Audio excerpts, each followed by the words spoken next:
Hello hello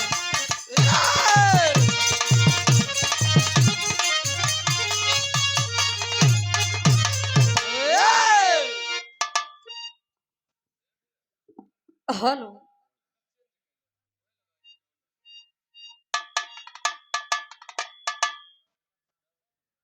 बड़ा बढ़िया बढ़िया गीत सुनाई के मिला।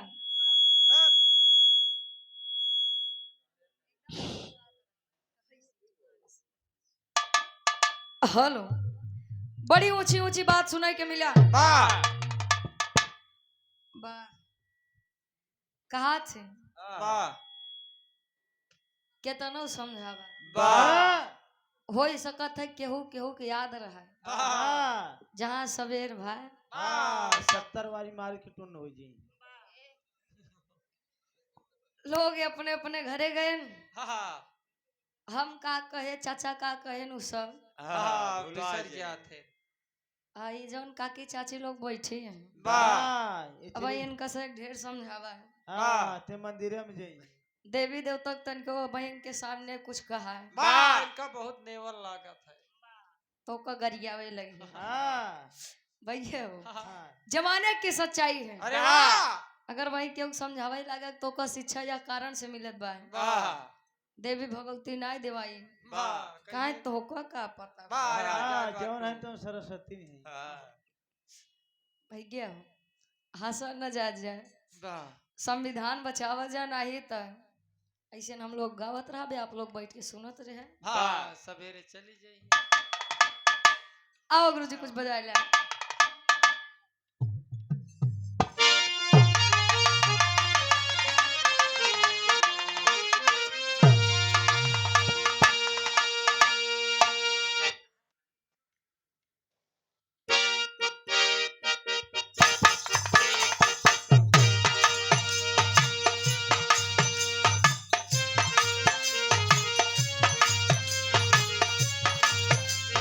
क्या बात है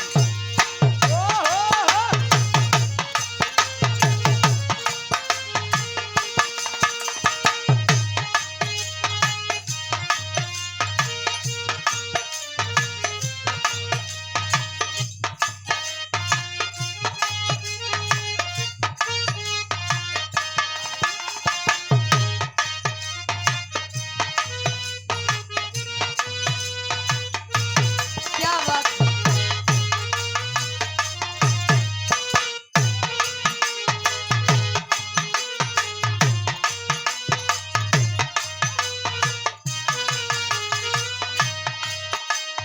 बड़ी बढ़िया गीत के संकेत करत है बड़ी पुरान गीत के तनी से आप लोग गौर करो।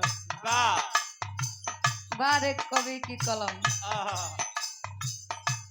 समाज में संसार में अगर सबसे ज्यादा ताकतवर कोई चीज है तो केवल और केवल सिर्फ और सिर्फ कलम है।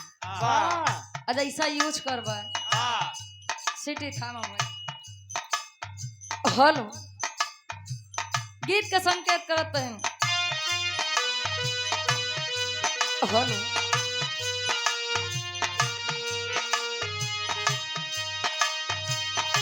मेरे नैना सावन भादो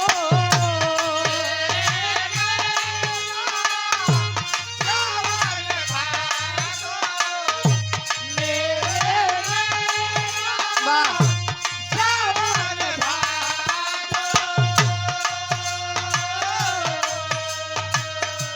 मेरे नैना सावन भादो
प्यासा। हाँ वाह, अगर समझेंगे तब भी बेजोड़ लाइन लिखे हैं कभी भी। का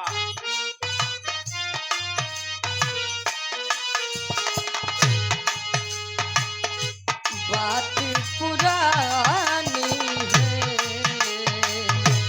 एक कहानी है हो।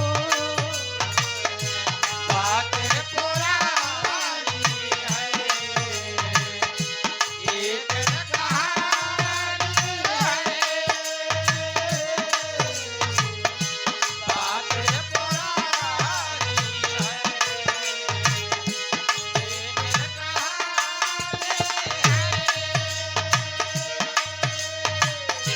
बात पुरानी है, एक कहानी है हो। अब सोचूं तुम्हें याद नहीं है, अब सोचूं नहीं भूले ओ सावन के झूले।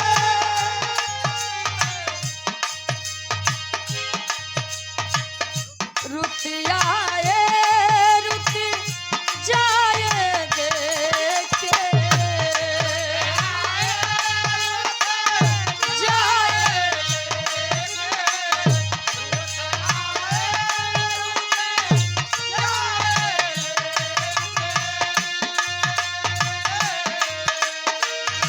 रुत आए रुत जाए देखे झूठा एक दिलासा, फिर भी मेरा मन प्यासा हो।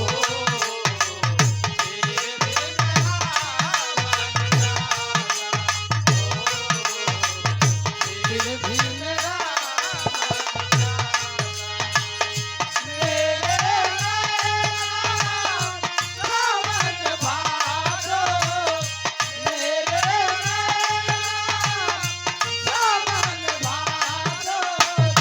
फिर भी मेरा मन प्यासा,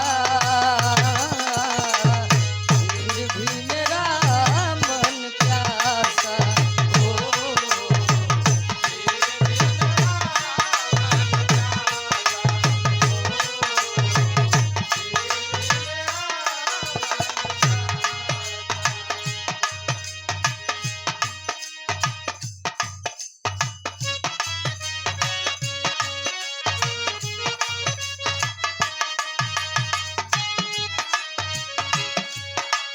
क्या करते थे साजना तुम हमसे दूर रह के, क्या करते थे साजना।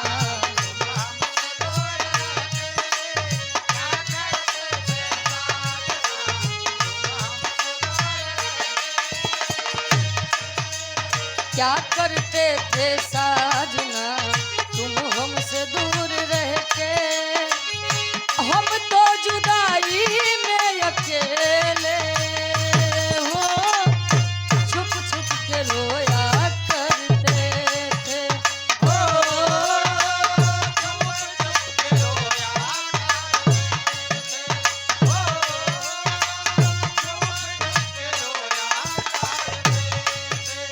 क्या करते थे साजना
प्रधान साहब आप कनेवरा की दुनिया से न डरने वाले हम प्यार करने वाले दुनिया से न डरने वाले हम प्यार करने वाले दुनिया से न डरने हम प्यार करने वाले दुनिया से न डरने वाले दुनिया से न डरने वाले यार जलने वालों को जलाएंगे प्यार में जिएंगे मर जाएंगे यार जलने वालों को जलाएंगे प्यार में जिएंगे मर जाएंगे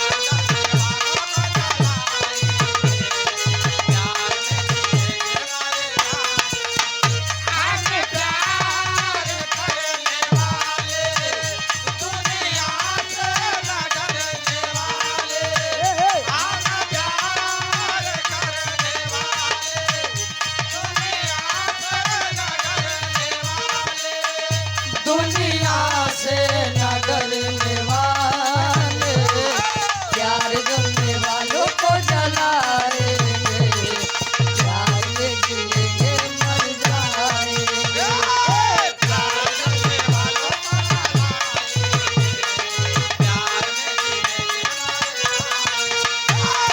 क्या बात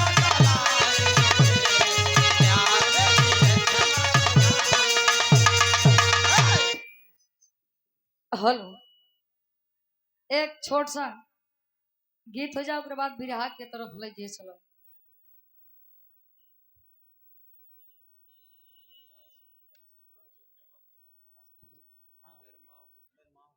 आप आदरणीय परम सम्मानित धर्म के आप बड़े भाई आकाश कुमार चमार जी वाह